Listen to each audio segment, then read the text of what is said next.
Pourquoi cherchez-vous parmi les morts celui qui est vivant? Que Dieu ajoute la bénédiction à l'écoute de sa parole. Oui, écrivons peut-être, je vais dire le nom de prière. Seigneur Jésus, toi le ressuscité, toi le plus beau d'entre divins, toi l'étoile brillante du matin, toi la humble. Ce soir, nous te remercions pour ce moment que tu viens de nous accorder. Maintenant, nous avons mis la portion de la parole. Seigneur bien-aimé, où est là pour nous? Tu reconcis mes lèvres et de celui qui a mes côtés, ouvre l'entendement spirituel de cet auditoire. Nous goûtons dehors tout ce qui n'est pas de toi. Les esprits de 4e et 5e dimension, distraction, voyage de l'esprit, quitter à lieu salut. Soit abonné jusqu'à la fin. Au nom du Seigneur Jésus-Christ ressuscité. Amen. Amen. Oui, vous pouvez vous asseoir.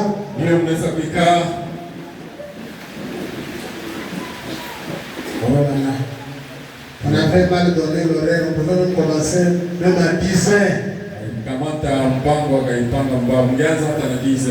Oui, oui. Parce que c'est un grand jour, une journée d'adoration. Et c'est notre Pâques. Mais parce que nous avons notre manière de fêter Pâques.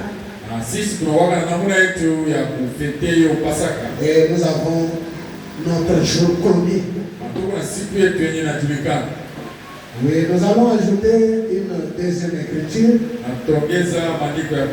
dans Hébreux chapitre 13, versets 13 et 14.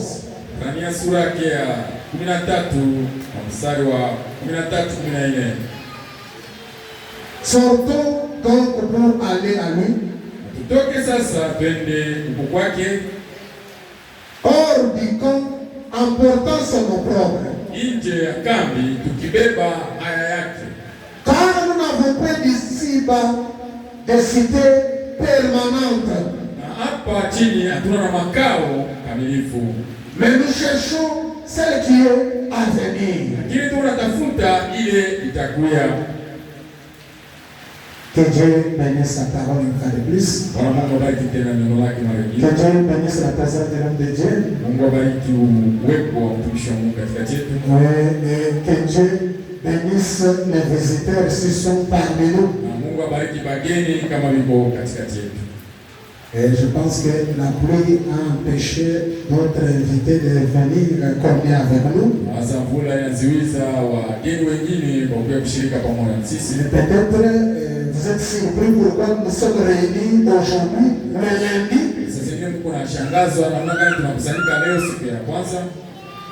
Ce n'est pas un hasard. C'est un grand jour pour nous.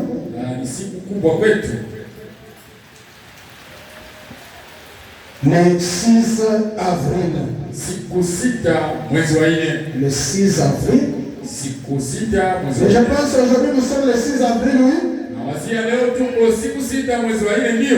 Est-ce que ce n'est pas vrai?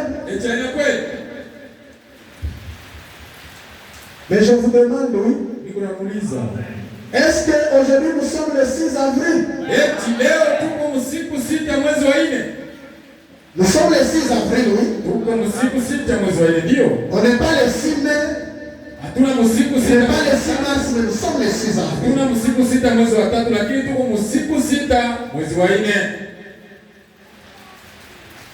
Comme nous courons derrière le temps, avec ces deux écritures que je venais de lire,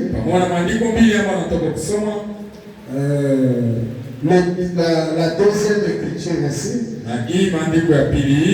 Hébreux chapitre 13, verset 13 et 14,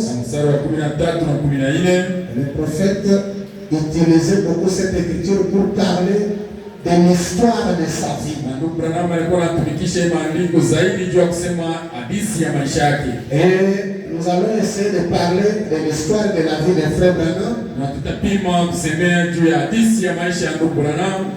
Frère Branham en a parlé dans beaucoup d'endroits. Ndugu Branham alisemea hayo mafasi ya mingi. Il a prêché ce même sermon plusieurs fois. Na alihubiri mahubiri moja mara mingi. Et vous devez tirer beaucoup d'attention quand Frère Branham prêche le même sujet plusieurs fois. Unapaswa kufanya hivyo wakati ndugu Branham anahubiri mahubiri moja mara mingi. Et en plus, on parlait aussi de la résurrection comme on venait de lire dans Luc. Na kisha tutasema tena juu ya ufufuko sababu tunatoka kusoma Luka. Et aujourd'hui, beaucoup peuvent se demander Na leo watu wengi wanaweza kujiuliza que le 6 avril, c'est la naissance du prophète William Branham. siku 6 mwezi wa 4 ni siku ya kuzalika ya nabii William Branham. Oui, le prophète William Branham est né le 6 avril 1909. Nabii William Branham alizalika siku 6 mwezi wa 4 mwaka wa 1909. Et je pense que c'est son jour d'anniversaire. Nawazia ni siku yake ya kuzalika. On peut dire joyeux anniversaire, Frère Branham. Naweza kumwambia siku njema kuzalika ndugu. Et on peut dire, mais Frère Branham n'est plus, il est déjà mort, mais comment tu le souhaites joyeux anniversaire? Akasema ndugu Branham hako tena ashakufa. Nataka unamtakia siku njema kuzalika. Frère Branham n'est pas mort. Ndugu Branham hakukufa. Amen, hein? Amen. Oui, oui, Frère Branham n'est pas mort. Ndugu Branham hakukufaka. Est-ce que vous voulez une écriture? Tunapenda maandiko. Oui, lisons Frère Branham. Ndio tumsome ndugu Branham. Je suis dans le sermon, les conflits entre Dieu et Satan. Niko ndani ya mahubiri fitina katikati ya Mungu na Shetani. Prêché le 31 mai 60. Yalihubiriwa mwayo tarehe. À son paragraphe 33. Mstari wa 13. Frère Branham dit, Ndugu Branham anasema nous sommes assis dans le lieu céleste en Christ Jésus. sisi tunakala ndani ya nafasi ya juu mbingu ndani ya Kristo Yesu. Et maintenant, nous avons le gage de notre salut. Na sasa tuna kipande ya bei ya wokovu yetu. La compte. Hiyo nusu. Si la chose coûte $10,000, Kama kitu kina bei ya $10,000, il nous donne un compte de $1,000. anatupatia nusu ya $1,000. Vous voyez, Unaona? c'est un compte d'un dixième comme notre gage. Ni nusu ya moja ya 10 ya sabile ya En d'autres termes, kusema kwingine. nous sommes déjà ressuscités du péché et de l'incrédulité. Sisi tunafufuka muzambi na kuamini. Nous sommes ressuscités avec Christ. Tunafufuka pamoja na Kristo. Et nous sommes maintenant assis ensemble dans le lieu céleste. Na tuko sasa tunakaa pamoja mwiyo fasi ya kimbingu. Et il y a une évidence comme celle que Josué ramena. Na sabile hiyo hakikisho yenye furana hiyo Yoshua aliletaka. Le pays existe et nous sommes en route. Na hiyo mji iko hapo na sisi tuko mji. La mort n'est plus. Na nufu aluna hako tena. Nous ne pouvons mourir. Na atuweze kakufa tena. 34. 13. Un jour, Siku moja. on vous dira, Frère Branham est mort. Atanuambia sema ndugu Branham anakufa. N'y croyez pas. Usiamini. Quoi? Sababu gani? Frère Branham ne peut pas mourir. Ndugu Branham hawezi kakufa. Amen. Vous voyez? Unaona? C'est vrai. Ni kweli. Je ne peux pas mourir. Siwezi kakufa. Je suis déjà mort. Mimi nishakakufa Eh zaidi. bien, William Branham, Ndio William Branham. il y a longtemps, il y a environ 30 ans Kunakuwa zamani miaka 13 ou plus ama zaidi. que William Branham était mort. Na William Branham alikufaka. Cela fait environ 32 ans que je prêche. Ile inafanya miaka 32. Il est donc mort avant cela. Na yeye alikufaka mbele ya hiyo. Mais maintenant, c'est une nouvelle créature. Na hapa sasa ni kiumbe kipya. Donc, la mort pour les croyants, Sema nufu kwa waaminifu. c'est différent pour les païens. Inaachana na wapangano. Celui qui a Christ ne meurt pas. Ule kwa Kristo akufake. Il quitte ce corps, il vit est ainsi. Donc, William Branham est vivant de l'autre côté. Est-ce que vous le croyez? Même nos frères qui meurent, qui ont déjà reçu Christ dans leur vie, qui sont nés de nouveau, ils ne restent pas dans la tombe, ils vivent au-delà. Est-ce que vous le croyez? Et au-delà, c'est au ciel. Le ciel est sur la terre. Amen. Il y a des images. Nos yeux ne peuvent pas capter cela. C'est dans une autre dimension. Plus rapide que celui-ci. Mais toujours ici. Maintenant, mon frère Branham vit. Je souhaite un joyeux anniversaire. Alléluia. Oui. C'est son jour, le 6 avril. Le 6 avril, c'est l'anniversaire de Frère Branham. Je lis le nouveau ministère de William Branham. Il a prêché le 6 avril 1959. Paragraphe premier de D. C'est bien, c'est tout. Merci. L'assemblée chante joyeux anniversaire à l'intention des frères Branham.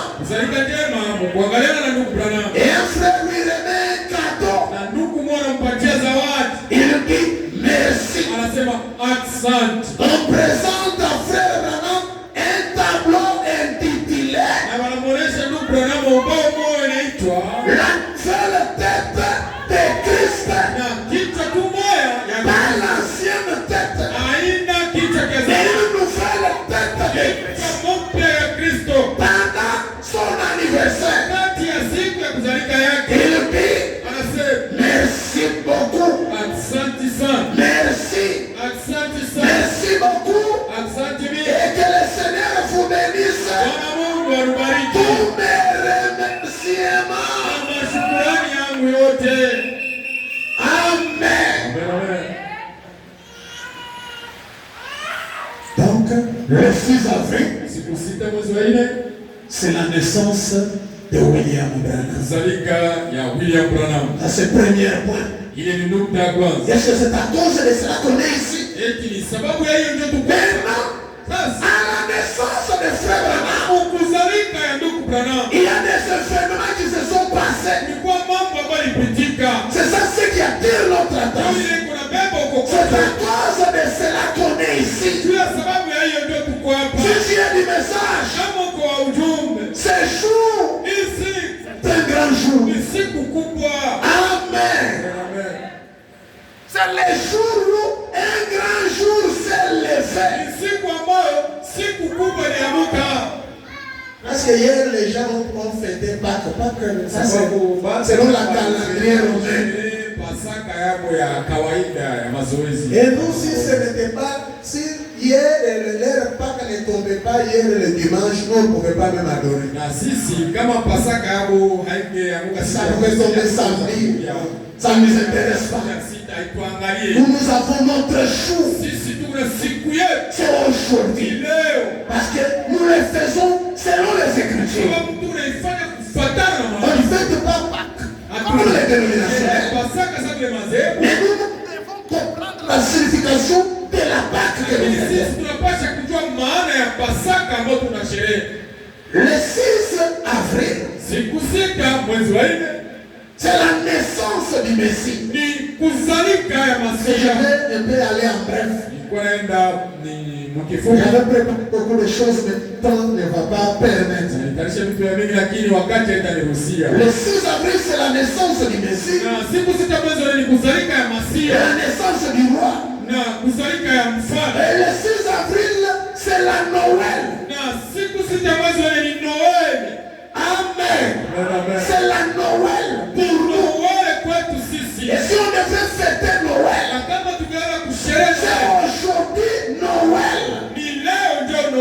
Parce que Noël, sababu Noel c'est la naissance du Messie. kuzalika ya Masia. Est-ce que ce n'est pas vrai? Eti ni kweli.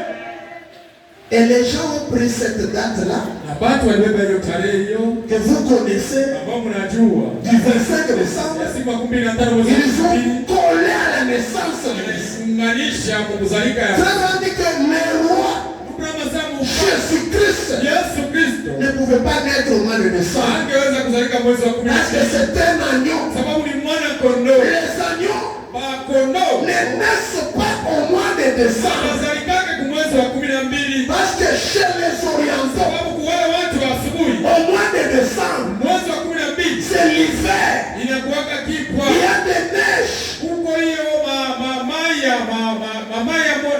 majua ya mai. Oui, il y a des glaces partout. Huko glase iko fasioni. À cette période-là, Kwa hiyo kipindi hiyo les péchés na zambi ne pouvaient pas se retrouver dans les montagnes. na bachungaji bangeweza kupatikana kumilima.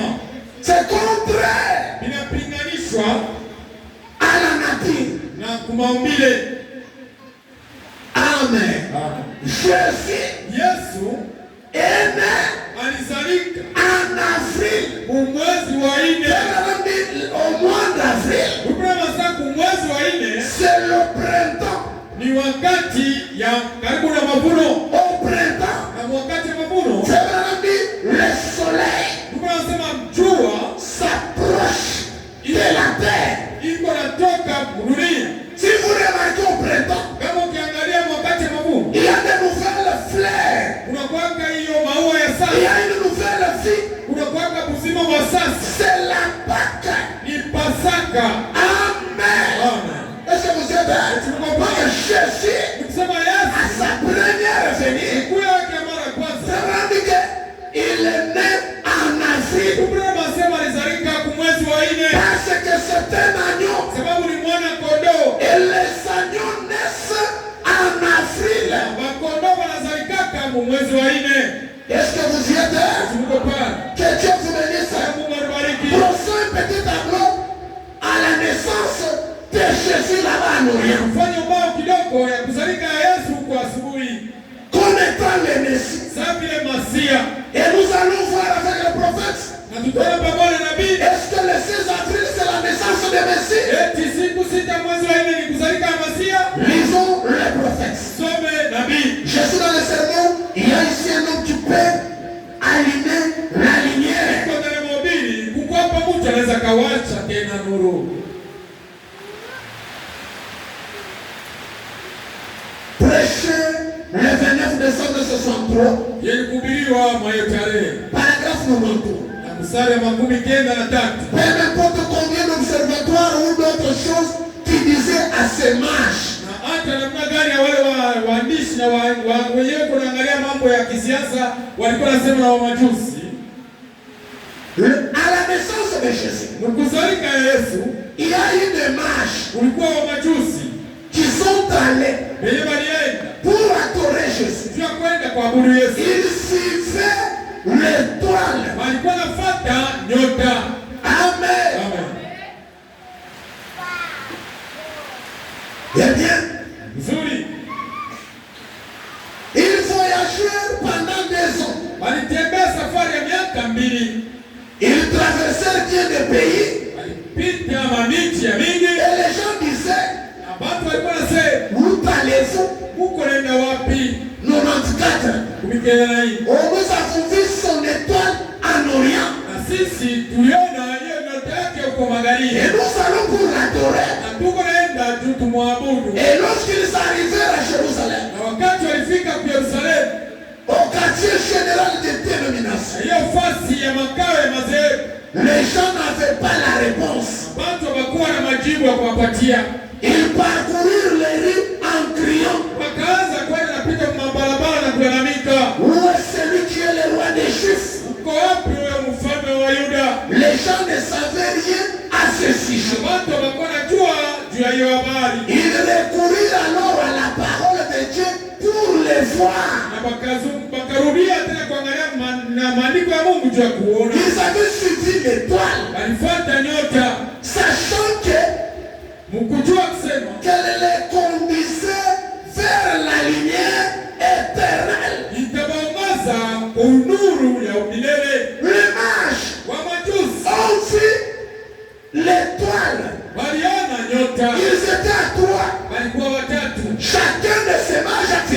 na kila mmoja wa majusi huyo aliona nyota dans des différents endroits. na mafasi ya Ils miji, suivaient, l'un d'entre eux suivait une étoile. na moyo wapo, kila moyo wapo alikuwa Arrivé quelque part, ufika fasi fulani, ces trois étoiles se sont condensées, sont devenues une étoile. na hiyo manyota tatu ikachangana ikafanya ikuwe nyota moja, Et ils ont suivi cette étoile. na wakaanza kufuata nyota moja, L'étoile les a conduits vers la lumière. na hiyo nyota ikawaongoza fasi kulikuwa nuru. Qui était la lumière? Nani alikuwa nuru? C'était les bébés Ilikuwa mtoto emmaillotés. mwenye amefunikwa, Parce que la lumière, sababu nuru c'est la parole faite chair. neno ni kuifanya mwili. Si la parole n'est pas faite chair, Kama neno akifanya on ne mwili, peut pas parler de la lumière. hawezi tukasema juu ya nuru. Alléluia.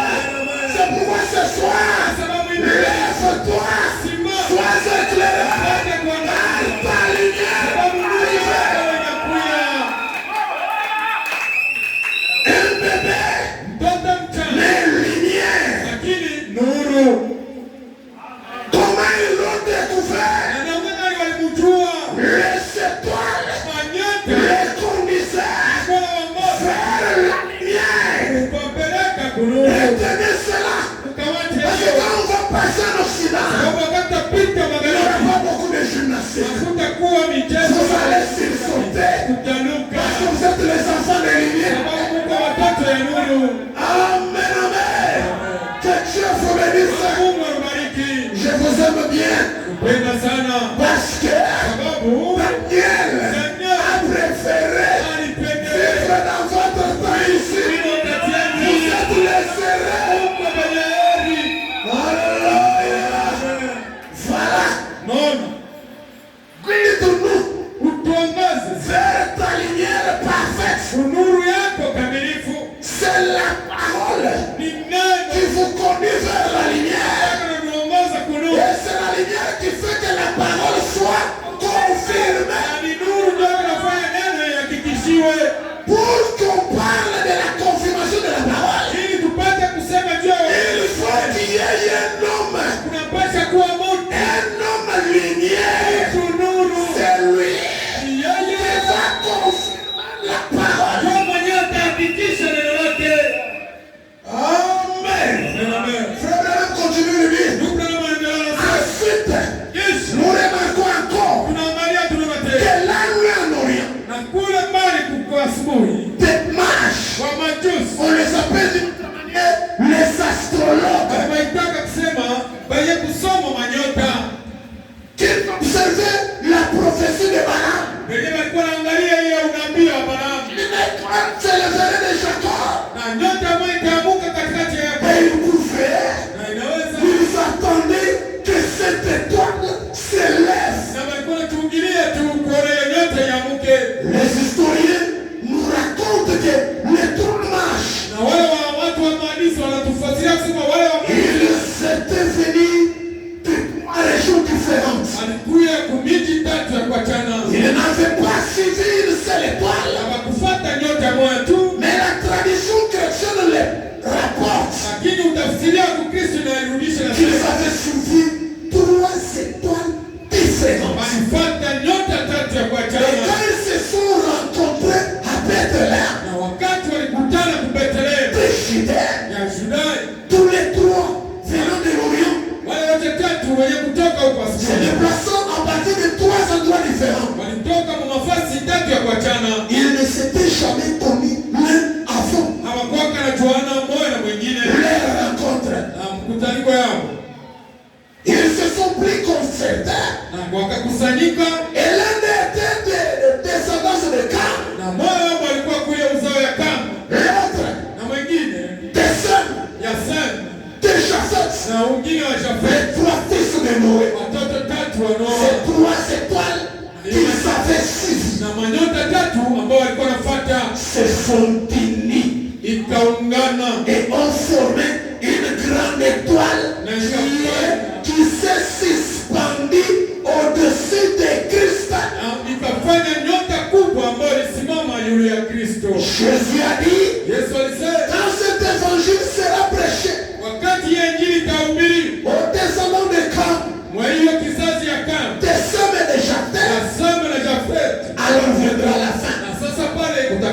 mwisho. Il y a 3 fils de Noël Huko watoto 3 wa Noa qui étaient sauvés dans l'arche. wenye waliokolewa msafina. C'est à travers eux que le monde est devenu tel que l'est. Ni kupitia hapo ndio dunia inakuwa hivyo. Ce monde est surpeuplé par ces 3 races. Na hii dunia inajazwa na watu kupitia hiyo vizazi 3. Il y a les Juifs, Huko Wayuda, il y a les Samaritains, huko Wasamaria, il y a nous les gens des nations. huko sisi watu wa mataifa. Est-ce que nous sommes ensemble? Tupo pamoja. Que Dieu vous bénisse. Bwana Mungu awabariki.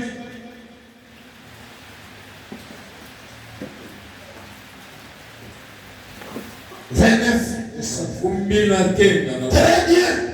Quand ils se sont regroupés, se sont rassemblés, tous les observateurs de l'époque, aucun d'eux n'a vu l'étoile. Et pourtant, dans chaque ville, il y avait une tour, un observatoire. Mais ils n'ont pas vu ça. La révélation est individuelle. Tu dirais que mon pasteur c'est un grand pasteur. Comment il n'a pas vu Jésus? Dieu se révèle à qui il le fait. Mais ma femme connaît la parole. Comment il n'a pas vu Jésus? Dieu se révèle à qui il le fait. Amen. Est-ce que vous acclamez pour la parole? Remarquez cette étoile. Est apparue. Passant juste au-dessus de chaque observatoire. Sans aucun d'eux ne l'ait vu. Eh bien, les gens vont aux réunions et disent, je ne vois rien. Vous ne vous attendiez à rien. En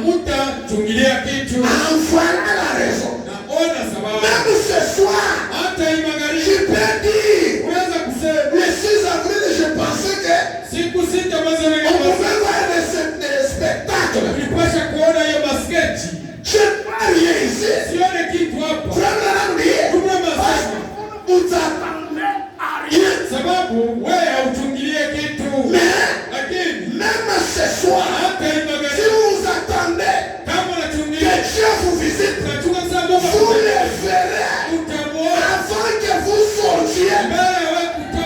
Même si vous êtes très malade, si vous croyez qu'il est ressuscité, il est le même Jésus, vous ne sortirez pas tel que vous êtes entré. Par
Mimi wakati j'ai eu la foi. nilipata imani. L'ennemi de la foi, Na adui wa imani ce sont les 5 sens. ni hiyo mazina Les yeux, les oreilles. macho na masikio. Même si vous ne les touchez pas, Hata kama mais haugusi, à toi croire lakini imani iko na que amini. Dieu est ici. Ya kusema Mungu yuko hapa. Amen. Amen. Vous ne vous attendiez à rien. Na mtachungilia kitu. Ah, voilà la raison. Naona sababu Ces gens, wale watu dans l'observatoire, na mkuangalia yapo. peut-être là aussi la tour, ils observaient. Pengine pale hiyo mnara Ils s'attendaient que quelque chose se passe, wanachungilia kitu mwa ifanyike, mais ils n'ont pas vu ça. lakini hawakuona hiyo.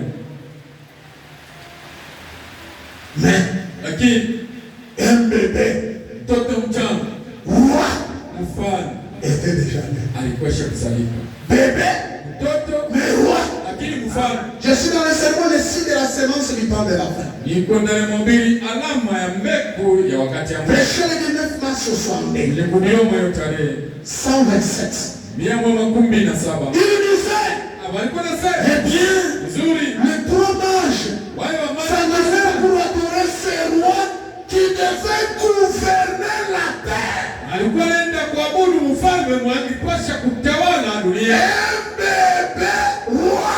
Mtoto mchanga mfalme. Alléluia. Amen. Est-ce que tu as bien compris ça?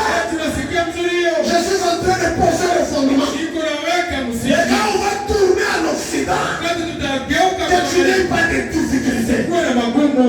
Un bébé Mtoto mchanga mfalme. Amen. Amen. Quand ils suivirent l'étoile comme la tête sur votre Bible. Saa vile walikuwa nafuata hiyo nyota za vile Biblia yako inasema. Lundi, Moyo wa baba franchement, kweli kweli. il y a eu 3 étoiles. Kwa hiyo manyota tatu. Qui, j'ai parlé, Bon, nilikuwa nasema a dit que cela signifie qu'il y a 3 races de gens pour qui cet homme est mouru. Bon, anasema kwamba hii inamaanisha kuko vizazi tatu ya watu ambao yule mtu alipasha kufa.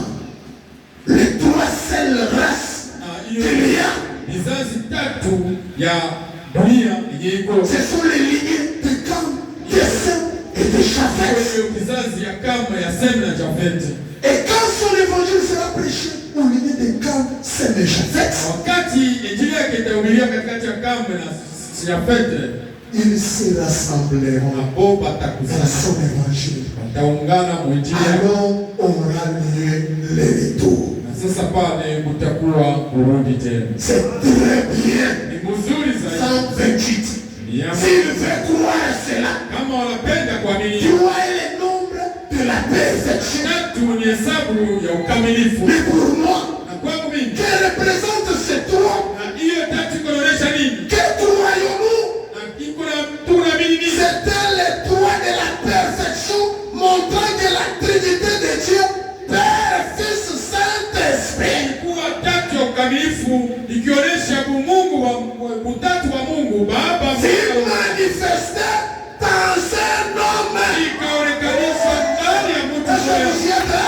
Eti mko kwa Les 3 étoiles manyota tatu montraient que ilikuwa inaonyesha kwamba Père, Baba, Fils, Mwana, Saint-Esprit Roho Mtakatifu était devenu un homme. ilikuwa inageuka mtu. C'est-à-dire que le titre du Père, Sema hiyo kazi ya Baba, le titre du Fils, kazi ya Mwana, le titre du kazi ya Saint-Esprit Roho Mtakatifu était dans un seul homme, ilikuwa ndani ya mtu dans une seule personne. na mtu mmoja tu, Jésus-Christ, Yesu Kristo, le seul parfait. na yeye ndio mkamilifu Tous mmoja. les autres hommes avaient failli. Watu wote walianguka Pour les restes étaient na morts. wote wakakufa. Mais voici venir un homme qui ne pouvait pas mourir. Kama kunakuwa mtu mwenyewe hawezi kakufa, Alléluia.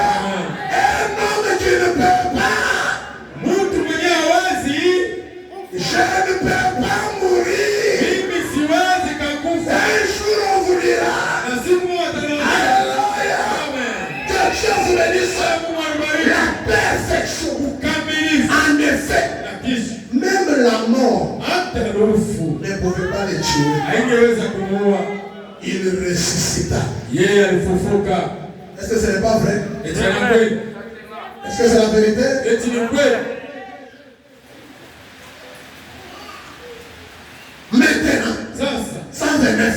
3 est le chiffre de la perfection. Juste avant les moments. Écoutez attentivement. Maintenant, quand le petit bébé Christ naquit, 3 étoiles s'assemblèrent et formèrent la seule étoile du matin qui reflétait la venue d'un enfant.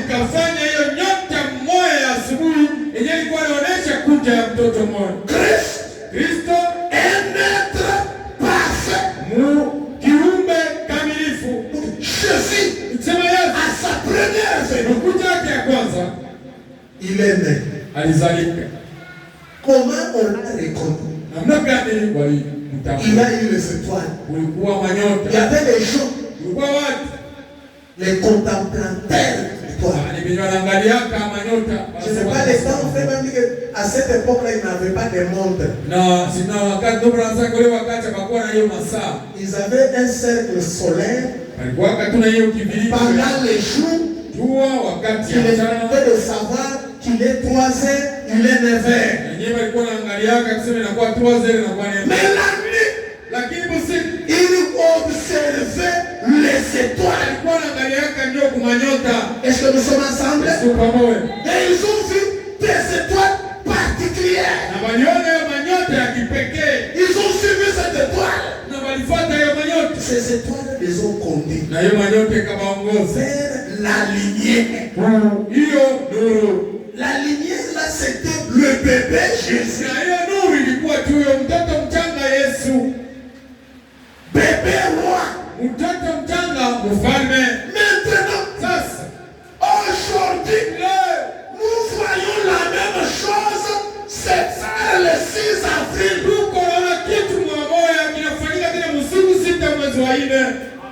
Le 6 avril, au printemps 1909, ce n'est pas un hasard. Frère Branham est né. Quand il est né, quelque chose s'est passé. Chose que nous allons découvrir. Parce que beaucoup de gens négligent cela. Ils ne veulent pas en parler. Mais c'est très important. Frère Branham, quand il est né, il dit je suis né dans une cabane enrondée à 5 heures du matin. Au moment où je suis né, ma mère avait l'âge de 15 ans et mon père l'âge de 18 ans. C'est ma grand-mère qui était la sage-femme. Mes parents n'étaient pas une famille chrétienne.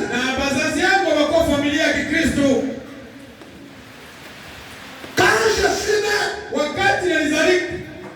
mon père a voulu ouvrir une petite porte avec, c'était une porte formée avec une fenêtre au même moment.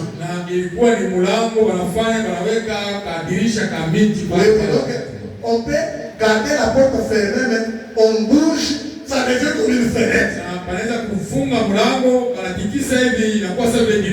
On peut l'ouvrir, mais à ce moment-là, il n'a pas ouvert la porte.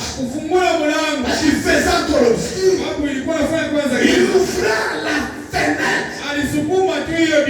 William dit une lumière surnaturelle entra. Alléluia. Dans notre endroit, il dit l'étoile brillante du matin entra. Dans d'autres endroits, la colonne de feu entra. Il dit, elle avait une dimension de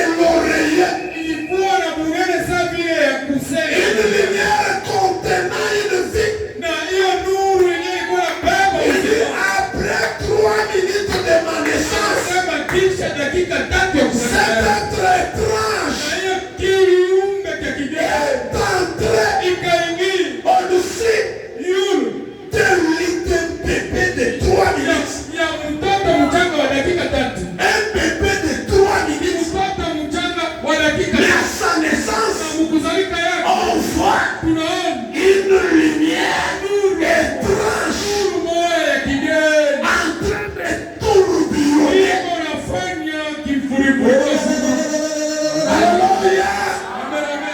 Nous allons les refaire. Quand c'est grandi, on va y venir maintenant à la parenthèse. Après, je vais relier l'Orient et l'Occident. Quand il grandissait, il avait déjà un certain âge. Il marchait avec ses cousins. Il disait c'est bonne aventure, la vie. Et puis toi, ils étaient à toi. L'autre dit moi. Non. Non. Celui-ci. Je pensais qu'elle pouvait m'envoyer pour aller la payer même un coca.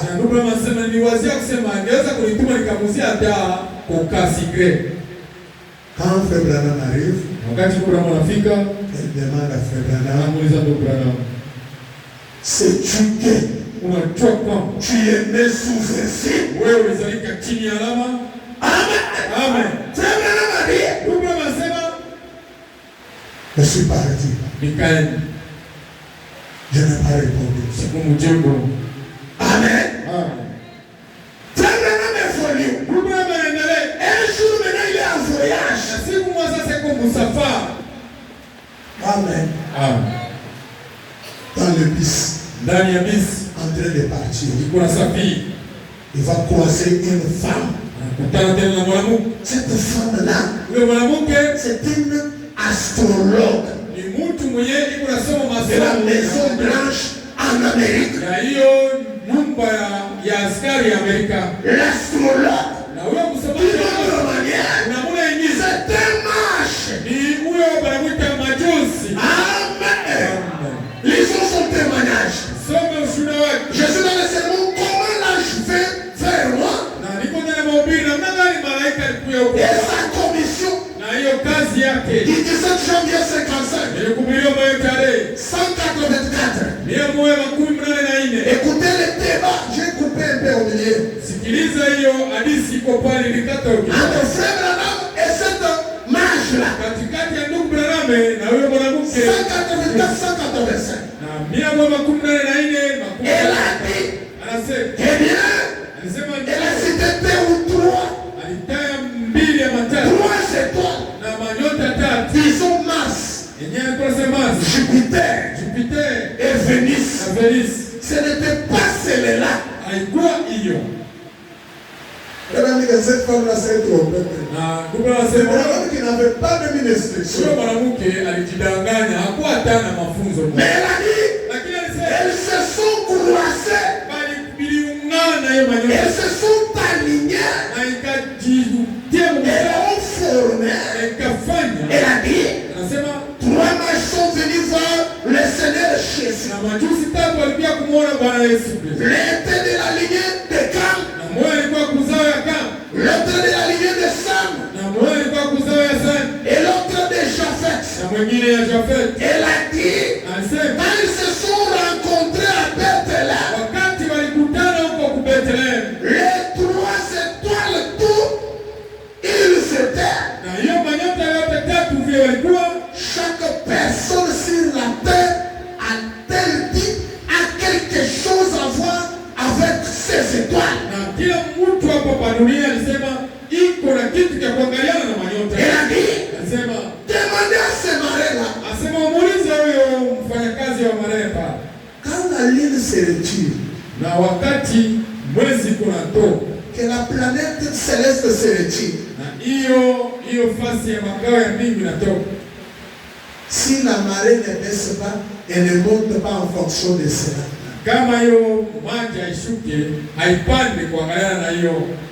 La ligne contrôle le niveau des eaux. C'est de cela que je dis, je n'ai pas besoin de lui demander cela, je le sais. 185. Elle a dit, eh bien, Branham, votre naissance a quelque chose à voir avec les étoiles là-haut. Iko na kitu moya yenye kunapatana na manyota huko mbinguni. J'ai dit bien. Nikasema mzuri. Ça, Hiyo je ne sais jamais. Sijue kama 186. Elle a dit, eh bien, ces 3 mages sont venus. Elle a dit, quand les 3 étoiles, ils sont venus de directions différentes. Ils se sont rencontrés à Bethléem. Ils ont dit qu'ils ont découvert ainsi. Ils ont dit qu'ils se sont découverts. Ils ont découvert en se consultant que l'un était de la lignée de Cam. Cet astrologue qui parle à Frère Branham. Elle lui rappelle l'événement qui s'était passé à la naissance de Jésus. Qui est né sous un signe. La naissance Branham a faire avec les étoiles au ciel. Regarde à la naissance de Jésus. Il y avait 3 mages de différents endroits. Ils suivaient des étoiles différentes. Mais quand ils se sont rencontrés, ils ont découvert que kizazi kana nika kia sema sasa nika jafte sasa kweli kizazi kia sema ils ont découvert ils provenaient de 3 races différentes suivant 3 étoiles différentes. Amen. Ce sont eux qui sont allés vers la lumière. C'est-à-dire les étoiles sont devenues et cette unique étoile les a quittés vers la lumière. Quand ils sont allés, l'étoile était suspendue au-dessous du bébé.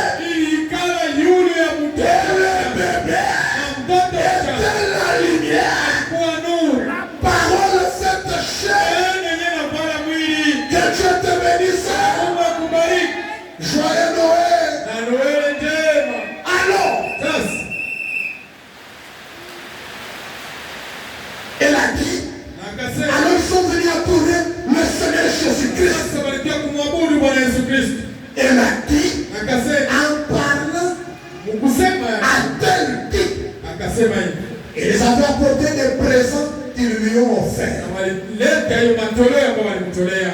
Ils ont apporté 3 choses, on verra cela prochainement si Dieu nous donne le temps. À la 187.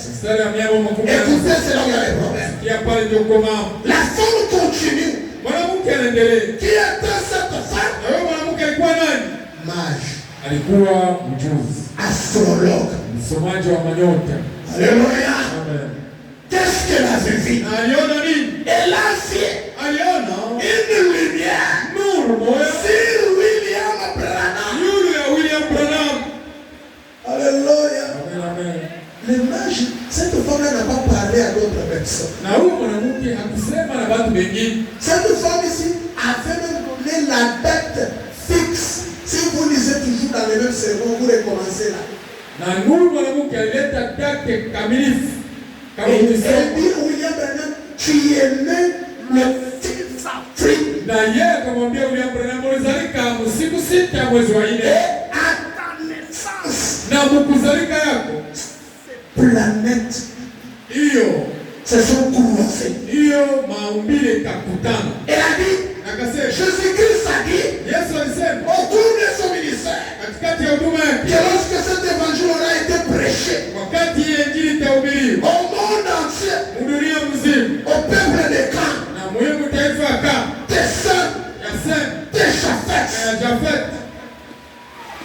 Amen. pense que la visitation a été déjà pour les gens des Juifs et des Samaritains.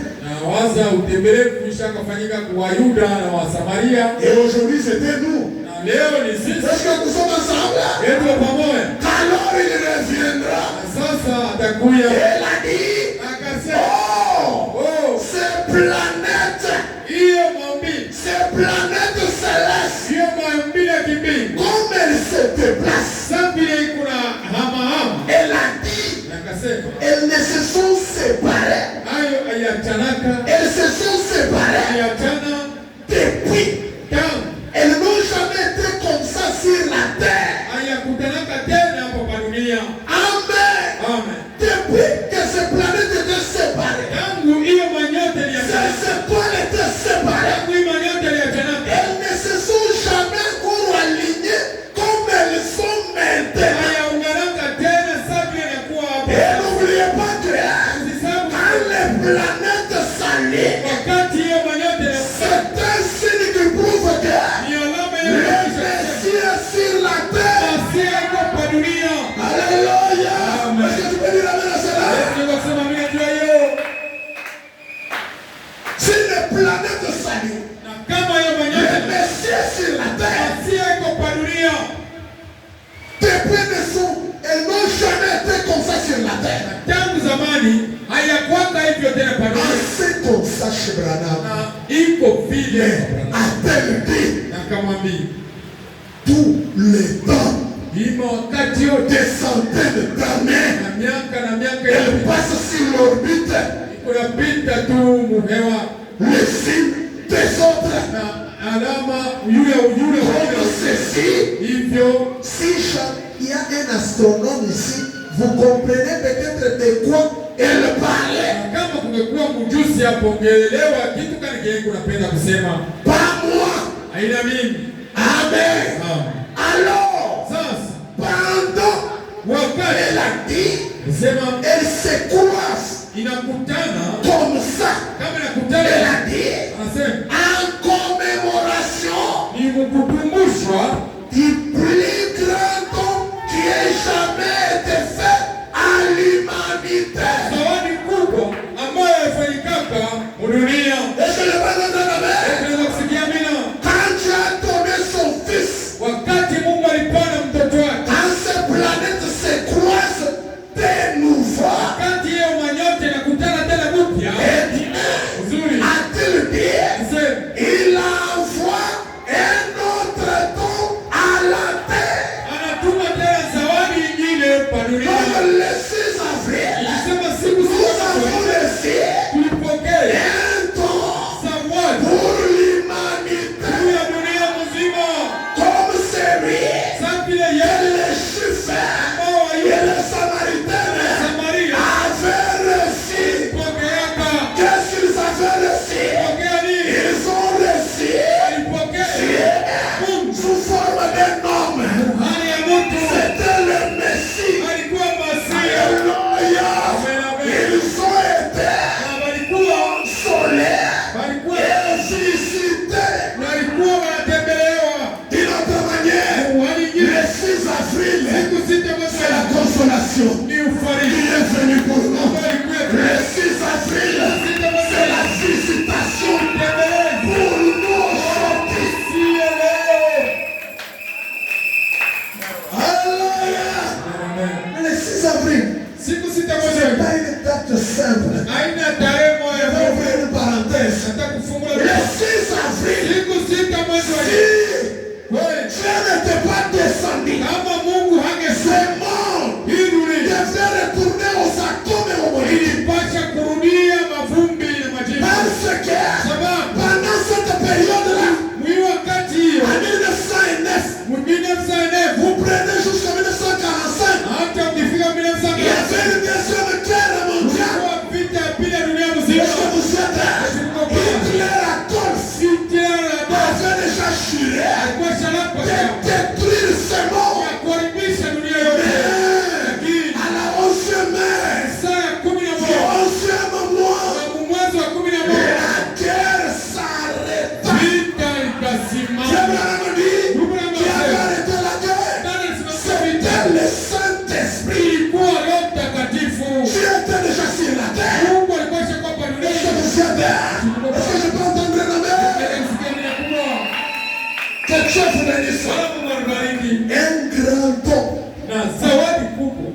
est donné encore. Inapandwa tena. Voilà. Zawadi kubwa. Le signe de la sémence du temps de la fin. Alama ya mbegu ya wakati. 19 mars 60. Ni Biblia moja. 130, 131. Mstari wa 13:31. Maintenant, Sasa qu'arriva-t-il tafikia nini? À la naissance de Branham. Kuzalika ya Branham. Nous avons vu de grands titres dans le journal. Tumeona hiyo habari ya à la télévision, à travers le monde. Lorsque 5 étoiles se sont mises récemment en ligne avec la terre. Na wakati hiyo manyota 5 iliungana tena pamoja na dunia. Amen. 5 étoiles se sont mises en ligne. Na manyota 5 ikaungana. Quand 5 étoiles se sont mises en ligne. Na wakati nyota 5 ils ont formé cette colonne de feu que vous voyez. Ikafanya nguzo ya moto ambao mko. Et la colonne de feu. Nguzo ya moto. Là où il y avait la lumière éternelle. L'image là, la femme là, retournons un peu, étudier un peu dans cette scène là.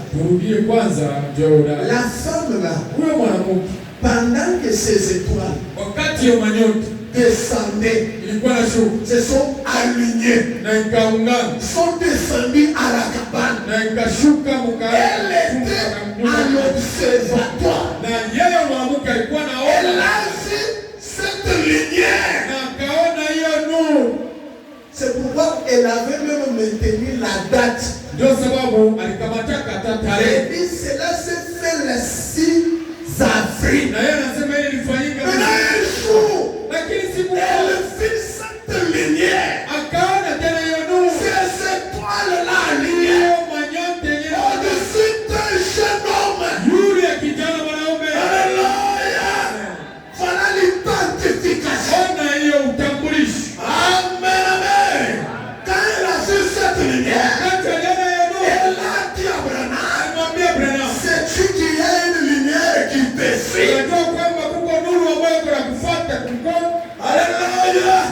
Est-ce que vous m'accordez la parole? Sais-tu qu'il y a une lumière qui te suit? Non, je ne sais pas. Pourquoi tu ne peux pas être collaborant? Je peux te donner même la date où tu es né. Abraham dit, pourquoi tu ne peux pas donner à ses marins? Il n'est pas lui. Seulement toi. Tu es né sous ce signe. Le 6 avril. C'est un grand jour où l'humanité a reçu un grand don. Et nous allons découvrir c'est quel don. Qui est ce don-là? Alléluia. C'est que tous se sont alignés. Qu'est-ce que c'est produit? 5 étoiles se sont alignées. C'est l'introduction de quoi? Alléluia. C'est l'introduction de quoi? Pourquoi il y a eu 5 étoiles? 131. Remarquez simplement ce qui est arrivé depuis lors. L'Allemagne fut presque effacée de la carte. Quelques mages ont dit que le monde éclaterait comme une pastèque.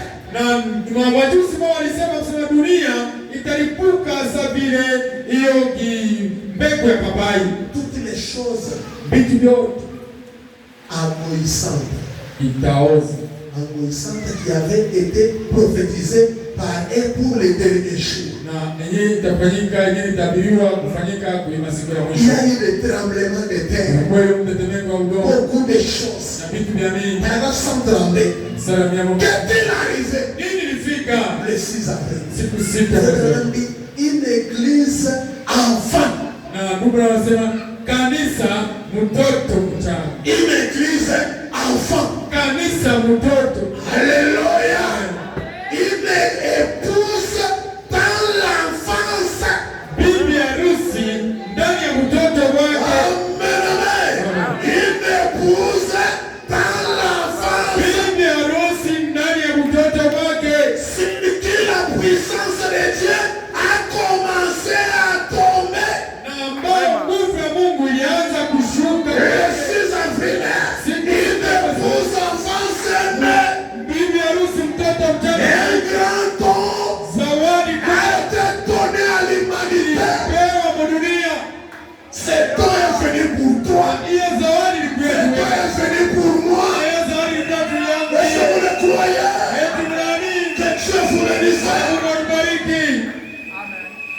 Toi, tu dis tu es épouse. Et tu seras enlevé. C'est compliqué.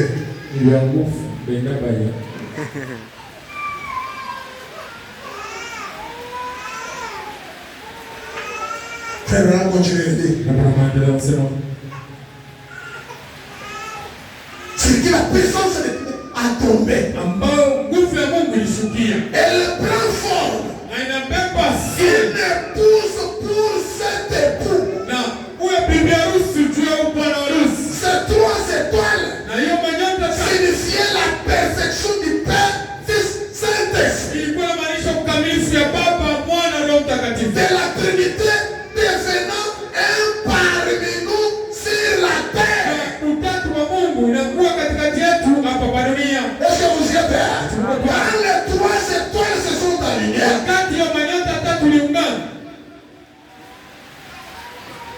le Père Céleste est devenu l'un de nous sur la terre. Et aujourd'hui, quand les étoiles se réunissent, là-bas le 6 avril, le Père Céleste devient l'un de nous sur la terre. C'est l'église du Dieu vivant qui se rassemble sous la parole de Dieu. Et les cieux astronomiques annoncent son arrivée à elle.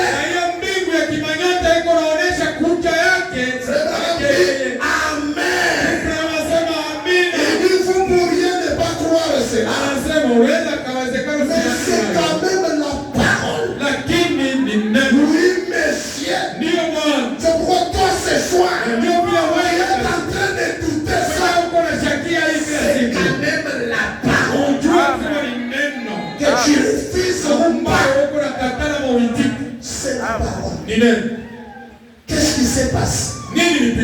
Je termine. Je pourrais dire ceci, mes amis. L'église avance.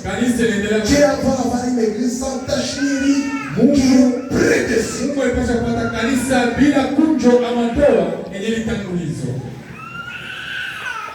Amen. Amen. Le 6 avril, c'est la Noël. Amen. Amen. C'est la Noël. C'est pourquoi vous avez dit ici joyeux Noël. La dislocation du monde. 16 décembre 62. Le 6 avril, c'est la Noël. Paragraphe 82. Voyez-vous ce que vous avez eu dans vos discussions? Oui. C'est un nouveau Noël. Oui, l'Amérique a eu son Messie. Le Messie là, c'est un roi. Un homme roi. Amen. C'est William Marion Branham. Voilà le Messie que l'Amérique a reçu. Il doit appeler Branham. Mais c'est toujours le même Jésus. Voilà.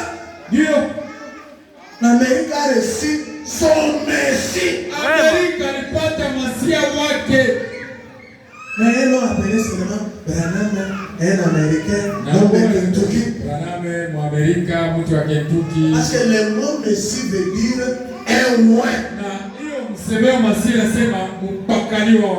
qui est roi. C'est William Branham. Est-ce que vous êtes là?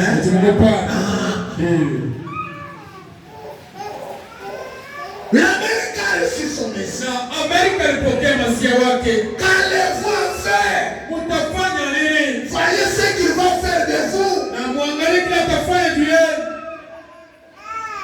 Rappelez-vous simplement.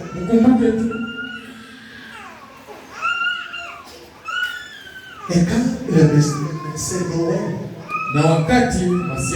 Noël, Le monde se disloque. Le monde se disloque une fois de plus. Dunia inakutana tena mara nyingine. 27 novembre 63. Ilihubiriwa tena mwaka tarehe. Paragraphe 37. Mstari wa 37. Mais nous voyons à cette Noël-ci, Na tuko naona kwa hii Noeli hii, pour en venir au sujet, na kwa kuya kukichwa, que cette Noël trouve le monde à peu près comme il était il y a 2000 ans. na hii Noeli kuna kuta tena dunia safi ilikuwaka mbele Lors de la venue de Jésus, wakati ya kuja ya Yesu. cela n'a pas beaucoup changé depuis lors. Na hiyo hayabadilishaka hata En kitu. effet, Na kisha lors de cette Noël-là, na wakati ya hiyo Noeli hiyo on avait vu le monde tuliona dunia se disloquer, inakokotana na chercher un Messie kutafuta qui Masihi aiderait à les faire subsister. ambayo ingeweza kuwasaidia wasimame. C'est pratiquement comme ça aujourd'hui. Vile vivyo tena leo. Amen, amen. Lors de cette Noël ici, Wakati ya hii Noeli hii, il y a des gens aujourd'hui qui n'ont même pas de jour de Noël pour eux. na kuko bantu leo bana hata hiyo siku. Ils sont restés seulement avec la Noël là des catholiques. Bana wakiatu na hiyo Noeli ya Katolika. Mais les croyants du message. Waaminifu ya ujumbe. Cette Noël que nous nous programmons sur elle est Hii croyants. Noeli hizi tu tunasema wapa amini yake. Oh, le 25 décembre, oh non, c'est pour les catholiques. Wao pesa Desemba ya Katolika. Vous êtes Sasa wewe uko wapi popo? Vous êtes logis. Uko wapi kweli? Quelle est votre position? Msimamo wako uko wapi? Oh, les plus africains, non. Oh, siku sita mwezi wa nne Ils hapana. vont dire que Branham est Dieu. Oh, watasema Branham ni Mungu. Non, ce n'est pas ça. Hapana, haina vile. Notre Dieu, Mungu wetu c'est le Seigneur Jésus-Christ. Le Seigneur Jésus-Christ, Bwana Yesu il est le même hier, iko na aujourd'hui, éternellement, excepté son corps. kuonyesha tu mwili yake ya mtu. Amen, amen. Accepté. Parce qu'aujourd'hui, Sababu leo c'est Noël. ni Noeli. Et les gens disent que nous croyons le message de frère. Watu sasa tunaamini ujumbe wa ndugu Branham. Ils refusent le 25 décembre. Wanakatala Oh, ce n'est pas Noël. Oh, haina Noeli. Aujourd'hui, oh non. Hapana. Demandez-leur. Ubaulize sasa. Quelle Noël qui est faite? Wao wanafetaka Noeli kani? Ils ont fêté la Pâque avec les dénominationnels hier. Balifete Pasaka na bazebu jana. La véritable Pâque, c'est aujourd'hui. Ijapokuwa Pasaka ya kweli ni Le leo. 6 avril. Siku sita mwezi wa nne. Je vais vous lire, c'est là où je vais chuter pour m'arrêter. Kuanzia pale. Vous savez que si on peut parler de la résurrection, Na utaona wakati tunataka c'est aujourd'hui le 6 avril. ni leo siku sita mwezi wa nne. Alléluia. Ce n'est pas hier le 5 avril. Haina siku La Pâque catholique. hiyo Pasaka ya Les gens ont parlé là-bas, ils ont parlé de Jésus ressuscité. pale Yesu anafufuka. Ils ont parlé de la résurrection de l'Orient. Bado wanasema ile ufufuko ya ile siku ya asubuhi. Mais Lakini nous avons la preuve tuko na de mauaji sa résurrection ya aujourd'hui.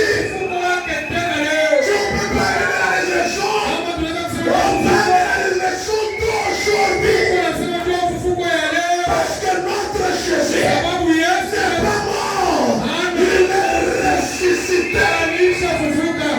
Il est ressuscité quand Kufufuka wakati gani? nous avons notre ami Tuko na rafiki qui a vécu sa résurrection. yeye anako Il ufufuko. a même chanté. Imba tena. Il est ressuscité. Il est ressuscité. Le Seigneur est ressuscité. Bwana amefufuka. Il nous parle de la tombe de Galilée. Biko natuambia juu ya kaburi ya Galilaya. Mais il parle de Jésus aujourd'hui scellé dans le sépulcre dénominationnel. Wanamuweka Yesu ndio anafungwa mu makaburi ya madhehebu. Il l'éloigne. Biko namweka mbali, Scellé. banamufunga. Et ils disent qu'il est ressuscité. Na kisha banasema yeye Il a amefufuka. marché avec Cléopas. Alitembea na Kleopas. Oh, il a rencontré Marie de Magdala. Alikutana na Maria Magdala. C'est l'histoire. Ile ni mahadithi ishakapita. Cette Noël ici. Hii Noeli. Le 6 avril, Siku sita mwezi wa nne c'est Noël. ni Noeli. Pour nous, kwetu sisi les enfants de la lumière. watoto wa nuru. Le 6 avril, Siku 6 mwezi wa 4 c'est le retour de Jésus sur la terre. kurudia ya Yesu kwa dunia. Ici, nous croyons que Jésus est venu le 6 avril. Hapa siku tunakuwa na mimi Yesu. Siku 6 na mwezi wa 4. Pas 63.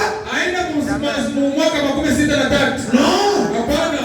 Jésus Yes. est venu à la cabane. Alikuja kupeleka chumba Je vais le prouver. mitano wakakishi. Témoignage de William Branham. Ushuhuda wa William Branham. Prêcher nous fait au soir. Nilikubiria moyo tarehe. Paragraphe 6. Na mstari wa 6.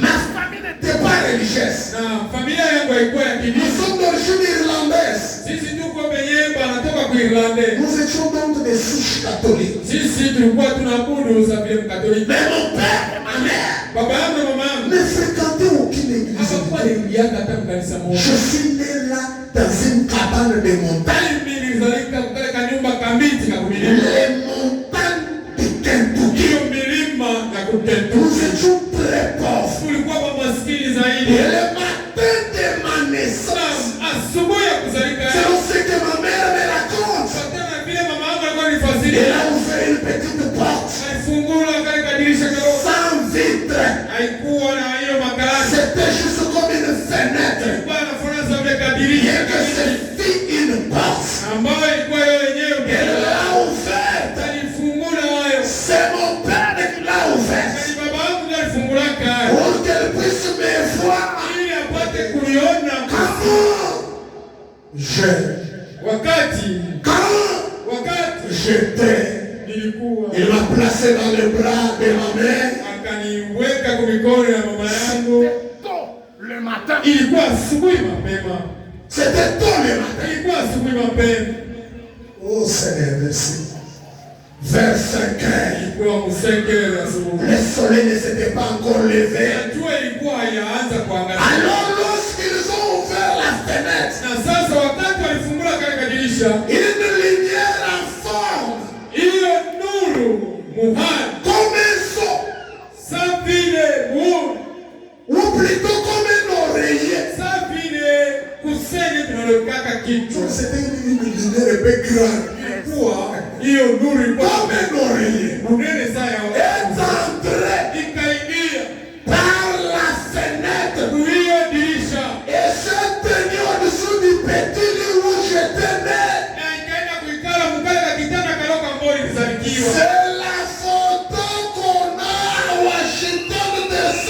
Ni hiyo picha foto yenye niko nayo Washington Aujourd'hui leo et partout dans le monde. nafasi yote C'est la photo qu'on a aussi de terrain. hiyo picha tuko nayo msinye eternel. Alléluia. Amen, amen. Eh bien, Uzuri cela étonnait mes parents. hiyo ilikuwa na shangazisa Vous ne basi. savez bien de la religion. Unajua hapa kwa Ils ne savaient pas ce que c'était. Hawakuwa wanajua habari ya dini. Mais c'était quoi, frère? Ilikuwa nini ndugu Branham? Cette lumière, c'était quoi? Hiyo nuru ilikuwa nini? Est-ce que vous voulez le découvrir? Tunapenda kuichambua na kuijua. Cette lumière qui est venue à la naissance de frère. Hiyo nuru ambayo ilikuwa kuzalika ndugu Branham. C'était quoi, William? Ilikuwa nini William? Une lumière qui t'a suscité après 3 minutes de Hiyo naissance. nuru ambayo ilikutembelea kisha dakika 3 ya kuzalika yako. Frère Branham dit, Tunamase dans le sermon, mon ange marchera devant toi. alimwambia malaika wangu atatembea mbele yako. Prêchez les 13 à partir de 50. Yeye kuhubiria mwenye tarehe. Paragraphe 5. Mstari wa 5. William Branham dit, William Branham et anasema cette colonne de feu. na hiyo nguzo la moto. Amen. Amen. Où cet ange Ama huyo malaika était l'ange de l'alliance. alikuwa malaika wa agano. Je crois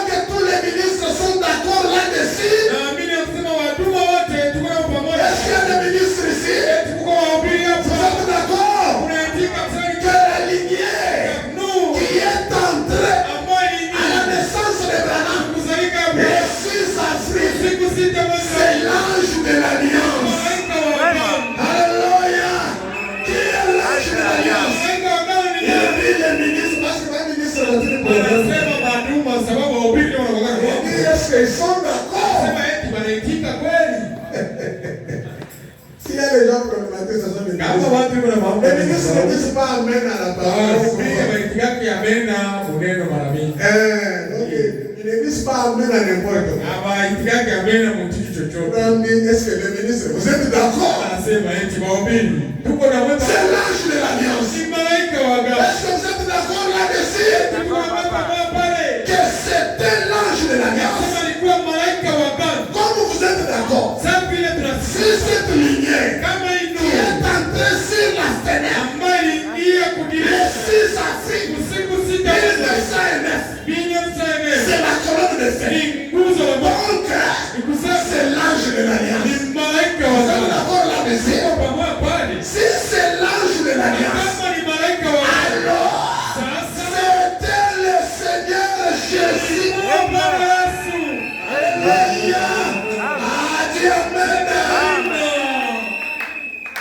Donc, le 6 avril 1909, à la naissance de William Branham, l'ange de l'alliance, la colonne de fer est entrée. Est-ce qu'il était en train de repartir? Nous allons le découvrir. Et n'oubliez pas que cette colonne de fer, c'est l'ensemble des étoiles qui s'étaient unies, qui ont conduit. C'est-à-dire que c'est un signe sacré qui montre qu'il y a la lumière là-bas. Parce que la lumière, c'est la parole faite chair.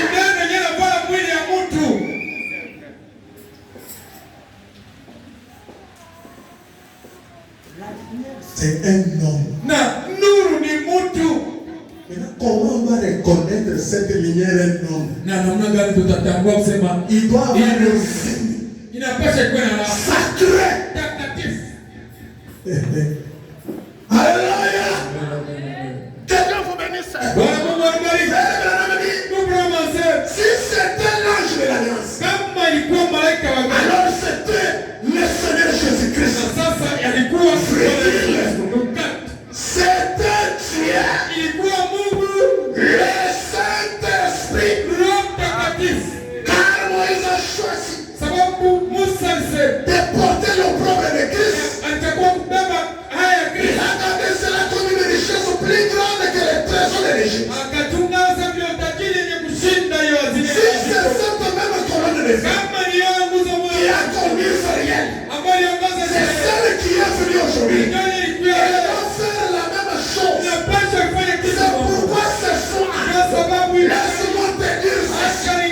Est-ce que vous ne croyez que la colonne de fer, le Seigneur Jésus-Christ, est ici maintenant? Est-ce que vous ne croyez? Ce soir, qu'il tourne de direction. Que du côté de tes ennemis, devienne l'obscurité. Et là où tu vas, il puisse éclairer au nom de Jésus-Christ.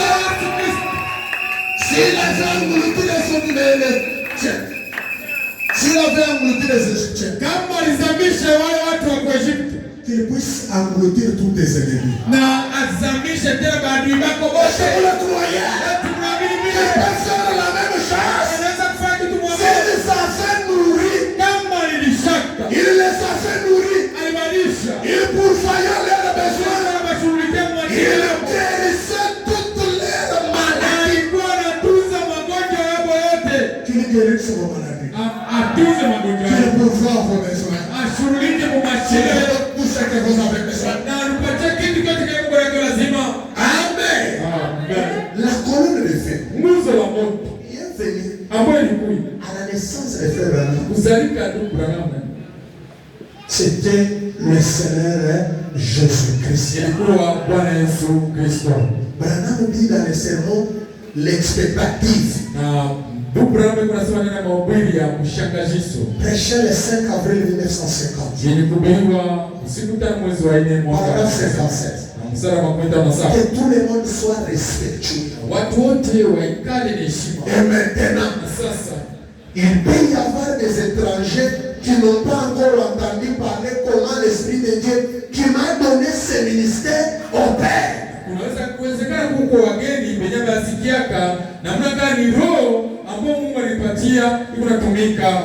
Cela m'a été donné par un ange à ma naissance. Cette lumière, c'est l'ensemble des étoiles. Est-ce que vous êtes là? Cette lumière, c'est on l'appelle l'ange de l'alliance, qui est venu à sa naissance.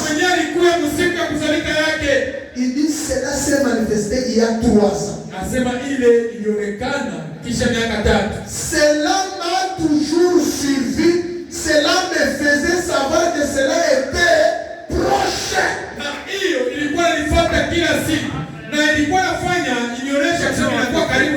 Cette lumière qui avait connu les mages vers un bébé roi nous montre que à William Branham, le roi était là. C'est que je vous avais lu les Écritures une fois.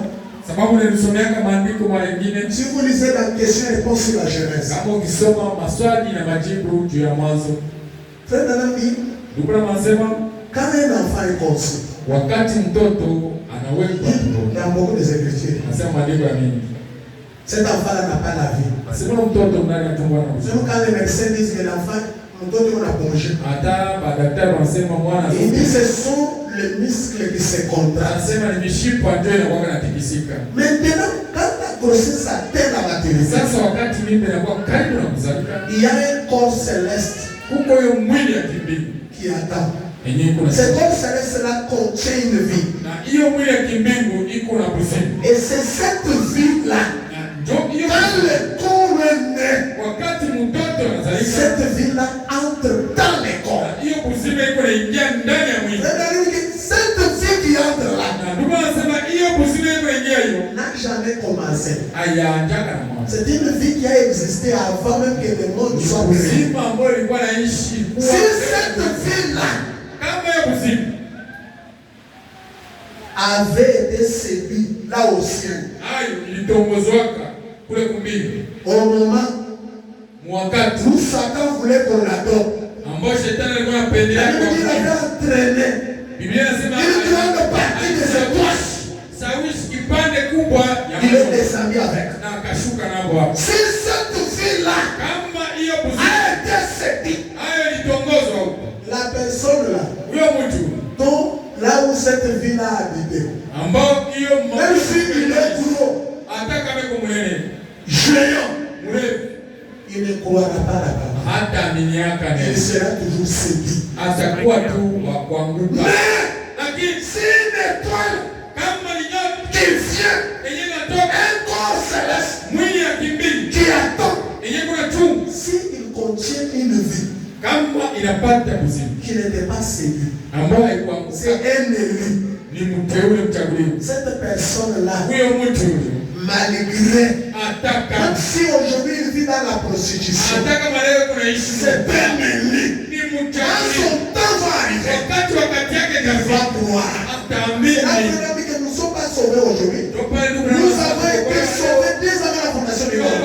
Nous avons été élus, choisis, prédestinés. Il ne s'agit pas de nos corps. Il s'agit de ce qui est à nous. Il s'agit de votre âme. C'est pourquoi aujourd'hui vous regrettez. C'est le monde vraiment. Nous faisons des trucs de gloire de toi, tu vois la chair. Mais l'âme qui est dans cette personne-là ne peut jamais croire. C'est pas nous, on n'est pas célébré. Ndio maana sisi na kama unaona mtu anasema yeye kuchaguliwa kwa kuamini. Ceux-là qui ont été élus, c'était la pensée de Dieu. Dieu les a exprimés. Maintenant, retourne à William Branham. William Branham, à sa naissance, lui, ce sont des étoiles. Un corps céleste. Est-ce que vous savez que la colonne de Christ c'est un corps céleste? Vous le croyez? C'est ce qui est descendu. Ça contenait une vie. À 3 minutes, la vie qui était là est entrée dans un bébé. C'est pourquoi partout où ce corps est, la colonne devrait suivre. Pourquoi la colonne devrait suivre? Parce que la vie qui était dans la colonne de fer habitait dans un corps de chair. C'était un signe qui montre que je suis ici. Le Messie est ici. Le roi est ici. Alléluia.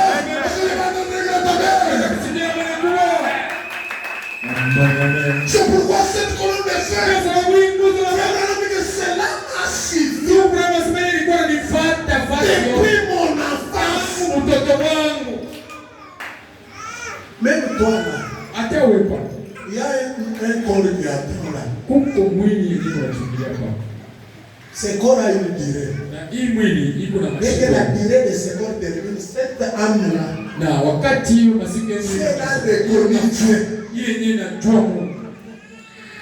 La fin de ce corps, cette âme retourne dans la vie.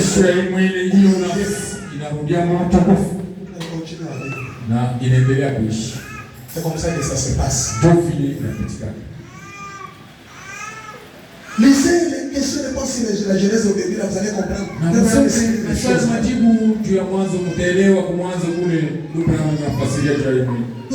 colonne de feu qui est venu à la naissance de frère Branham, c'est le Seigneur Jésus-Christ. Maintenant,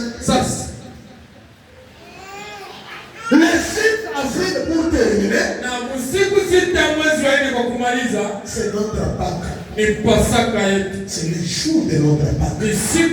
C'est le jour où le Seigneur est ressuscité. Le Seigneur était scellé loin de l'église, dans les âges de domination.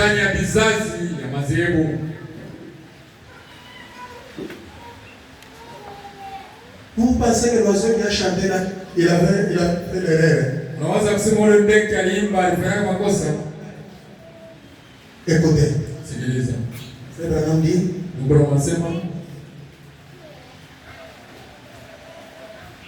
être conduit par le Saint-Esprit,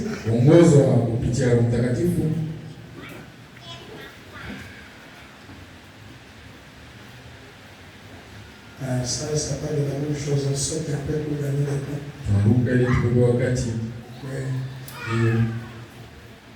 Ça, j'avais déjà parlé.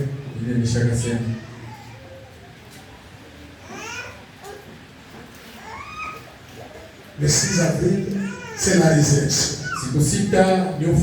Retournons dans l'histoire de la vie des frères Branham. 19 avril 59. Paragraphe 44. Je suis né le 6 avril 1909.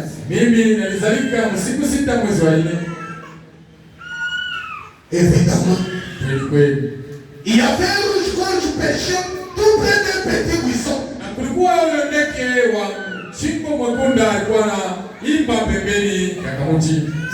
avez tous vu la gravée dans mon livre. C'est une histoire de ma vie. Est-ce que vous êtes là? Les sœurs, vous êtes là? À la naissance du prophète, il y a un oiseau qui a chanté. Le rouge-gorge.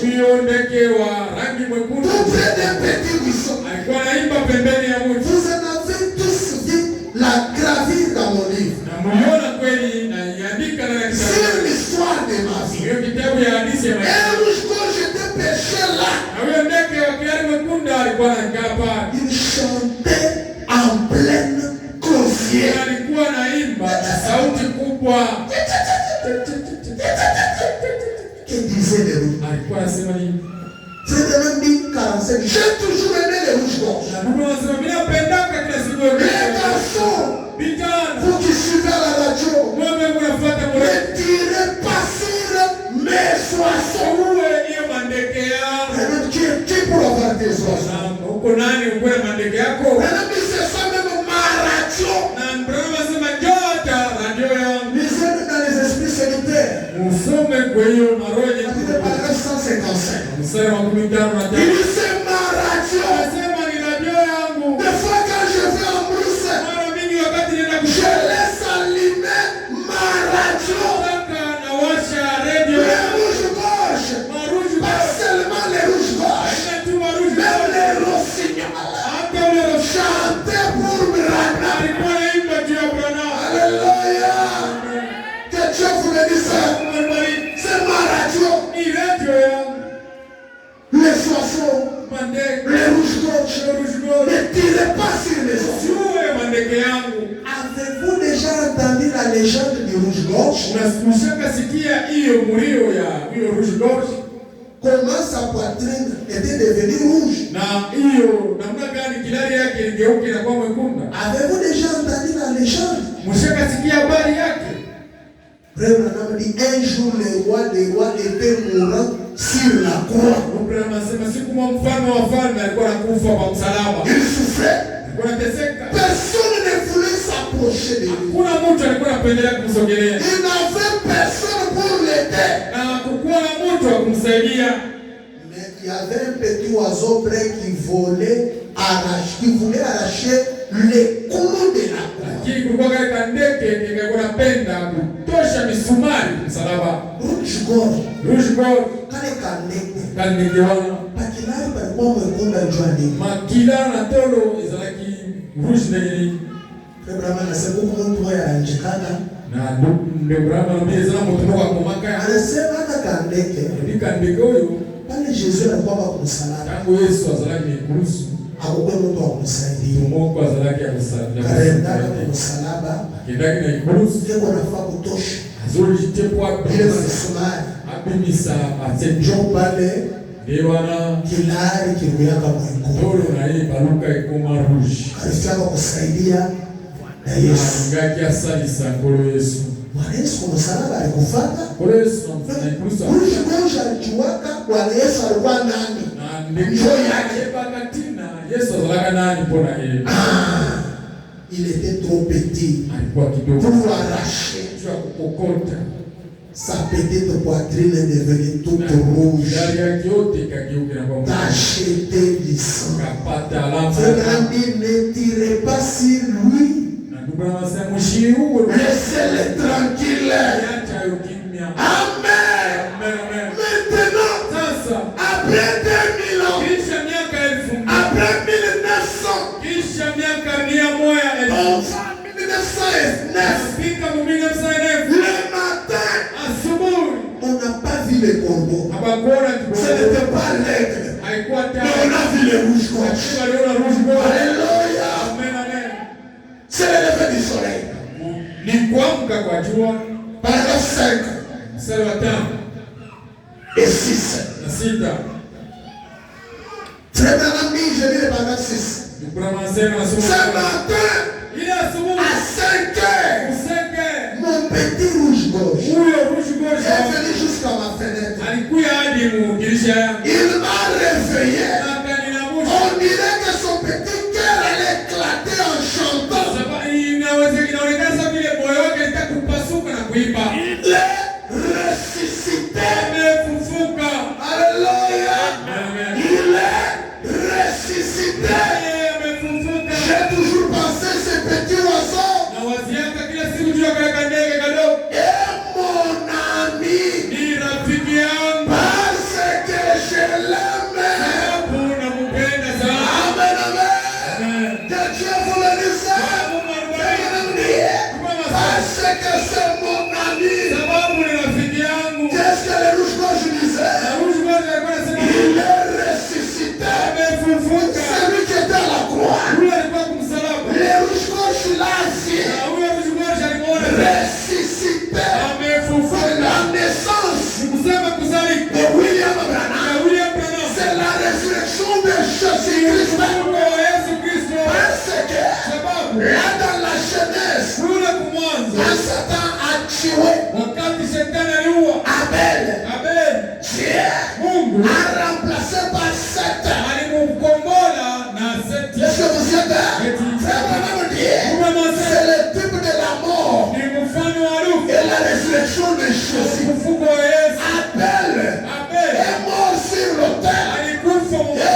Jésus, vous êtes notre foi. Est-ce que vous le croyez? Si vous le croyez, même si vous n'avez jamais été baptisé, on peut vous baptiser. Vous pouvez recevoir le Saint-Esprit parce que